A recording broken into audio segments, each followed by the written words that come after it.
belimda, quvg'imda og'riq bo'lyapti. Shunaqa oq ajranmalar kelyapti. Og'riq qachondan boshlandi? Shu 1 oy, 2 oycha bo'lib qoldi. 1-2 oy. Выделение ham birga. Mhm. Qanaqa xarakteri qanaqa?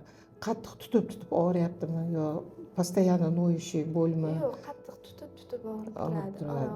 turadi. Mana shu 1 oydan beri, Hayz ko'rishingiz buzilgani yo'qmi? U ham 1-2 oy buzilib turdi. Endi hozir yaxshi. Hayz buzilganda davo choralarini ko'rmaganmisiz? Necha yoshdan menstruatsiya ko'ra boshlagansiz? 14-15 15 yoshdan. Og'riqlimi, og'riqsizmi? Boshida og'riqli bo'lardi. Keyin o'sha necha yoshda turmushga chiqdingiz? 19 yoshda Nechta homilador bo'lib, nechta tug'dingiz? bitta. Bitta tug'dingizmi? O'zingiz tug'dingizmi? Homiladorlik yaxshi kechdimi? Ko'krak sutlari bilan emizgansiz, a? Endi mana qizim, hozir men sizdan stolga chiqaraman, ko'raman. Выделениялаringizdan mazub olaman.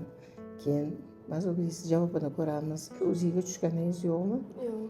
Kerak bo'lsa bir o'zi apparatiga ham tushib chiqasiz. O'zimizda ham bor o'zi kirib chiqsangiz, mana mazoklaringiz javobiga qarab, o'zini holatiga qarab, o'zingizni stolda ko'rib, nima holat, nima jarayon kechayotganini bilib, o'shanga qarab davo chora qilib beramiz. Bo'ptimi qizim?